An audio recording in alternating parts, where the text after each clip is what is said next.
Welcome back, everybody, to this teaching this morning. I'm so glad to be back, and it's good. It's good to be back on the air again. I was going to the SIP this morning. They had a big lecture in the community hall in Rothdene, so I was there just to go and pray and deliver a short word there. So as I came back, I thought, well, it's the right time now to do some teachings while we are now having electricity, because with the load shedding in our country, it's really a problem. God help us, please help us with this problem in our country. So anyway, so I want to talk to you this morning about a piece that you can find in the Bible, in the book of Judges, chapter 11. And this is about this man called Jephthah and the vow that he made before God, a very tragic vow, just because he wanted victory over the enemies of the Israelites. So let me read you this chapter 11 in Judges. The Spirit of the Lord came upon Jephthah, and he passed through Gilead and Manasseh, Mizpah and Gilead, and from Mizpah and Gilead he passed on to the Ammonites. I'm reading from the Amplified. Jephthah made a vow to the Lord and said, if you will indeed give the Ammonites, who were the enemies of Israel, into my hand. Listen to the vow that he took. Verse 31, then whatever or whoever comes forth from the doors of my house to meet me when I return in peace from the Ammonites, it shall be the Lord's, and I will offer it or him up as a burnt offering. Okay, now stop. Immediately there, I'm like, how can you make a vow like that before God? Don't you realize that God is going to hold you to that vow? So what happened was Jephthah crossed over to the Ammonites to fight with them, and the Lord gave them into his hand, and he got a victory. And so he smote 20 cities as far as Abel Sheramim with a great slaughter. And so the Ammonites were subdued before the Israelites.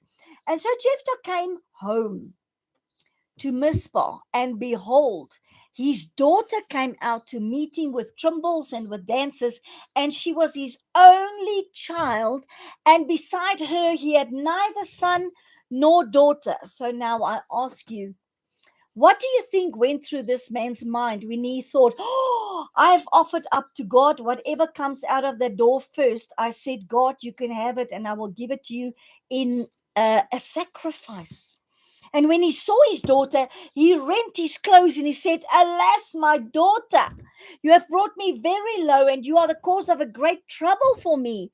For I've opened my mouth in a vow to the Lord, and I cannot take it back. So what I find here is that immediately he's like, this is your fault, because I vowed to give God everything he wanted if he gave me victory. And I'm thinking, couldn't this man just go on in his knees and say, Lord, help us to fight against the Ammonites and give us victory? He could have just prayed. Why did he have to make a vow to God? And sometimes I think we are like that. We make vows to God, and then when stuff happens and we have to pay up, it's like, oh my goodness, I shouldn't have done that. And then we leave it and we forget about it. And vows are very, very important to God. So the daughter in verse 36 said to him, my father, if you have opened your mouth to the Lord, do to me according to what you have vowed, since the Lord has taken vengeance for you on your enemies, the Ammonites. And I think this is very brave of her to know that her father gave her up as a sacrifice, and she says, let it be done to me. I mean, according to the vow you gave God. I mean, I would not have done that. I would have disappeared quickly. If he came and said, well, I have to sacrifice you, I gave a vow to God, I would have said to him, well, let's do it tomorrow. And that night I would have been gone. Nobody's going to take my life because you make a vow before God. I don't think that's fair. But she said to him, my father, if you've opened your mouth, do to me. My goodness. And she said to her father, let this thing be done for me. Let me alone for 2 months, that I might go wander upon the mountains and bewail my virginity. Because she has been a virgin, she's never been with a man. And he said to her, go. And he sent her away for 2 months. And she went with companions and bewailed her virginity. And at the end of the 2 months, she returned to her father in verse 39. And he did with her according to his vow, which he had vowed. So in fact, he did sacrifice her. He killed her. She never mated with a man. And actually, this became a custom in Israel, that the daughters of Israel went yearly to mourn up in the mountain for 4 days a year. They went to go and mourn this daughter of Jephthah, and they cried for her. Now, I think it's a very sad story. I just think, for him to have made this vow, that he said, whatever comes out of my door, did he not think, oh my goodness, I've only got a daughter, what if she comes out there? Didn't he think I shouldn't vow something like that? Could he not have, if he really wanted to vow something, could he not have vowed something else, like, I give you, Lord, a sacrifice of bulls and goats, because that was what they were used to sacrificing. Why vow whatever comes out my door? Did he think that a bull or a cow or a something was, or a dove was going to come out of his door and he could sacrifice the animal? Surely he thought, to say what comes out of my door, he must have realized, I've got only one daughter, what if she comes out? Did he not think that far? I mean, seriously. And then he vowed to offer her as a burnt offering. In other words, he burnt her alive as a sacrifice. Come on, people. This is like, it's almost sick. It's almost sick to think that he did that. Now, the Hebrew name of the meaning Jephthah is to open or to release. And this is what actually happened to him. He released his daughter to God because he made a vow by God. But I'm thinking that God is a merciful God. I'm sure that if he had gone to God and say, my only daughter, you spared Abraham's son Isaac, can you spare my daughter too, because you are a faithful God?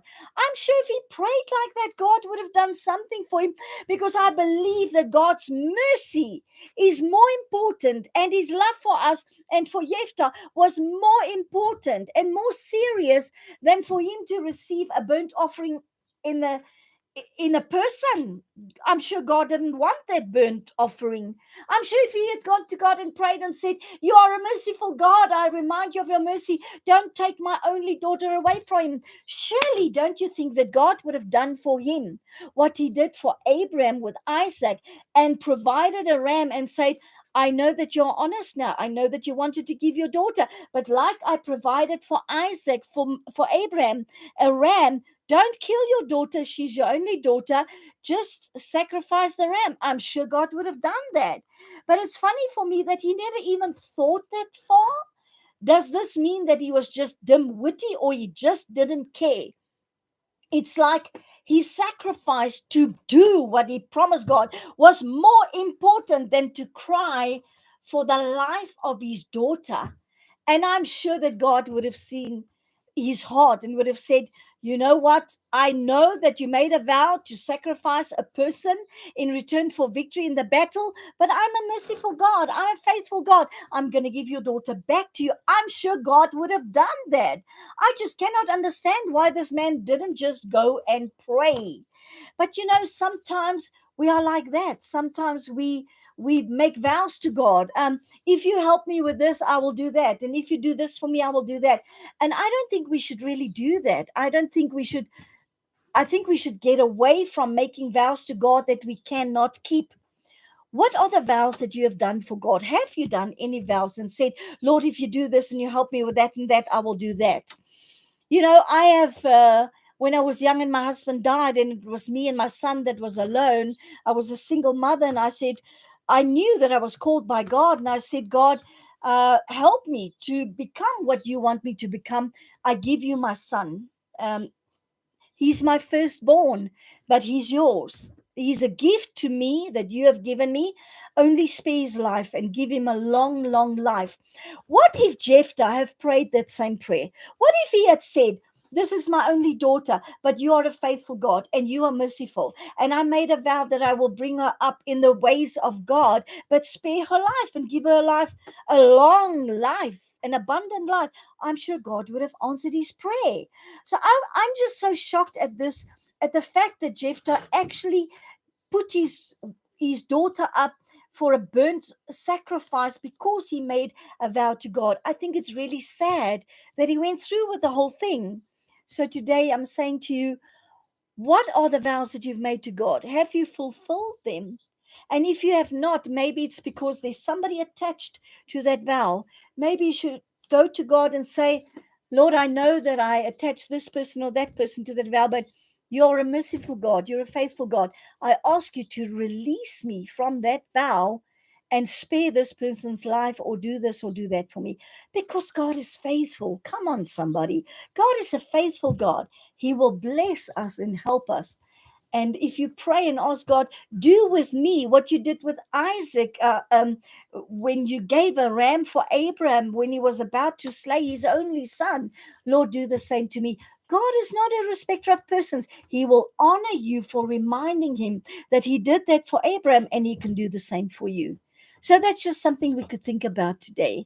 I hope that you enjoyed this small little teaching. It's just something I picked up and I read about, and I thought, I want to share this with you.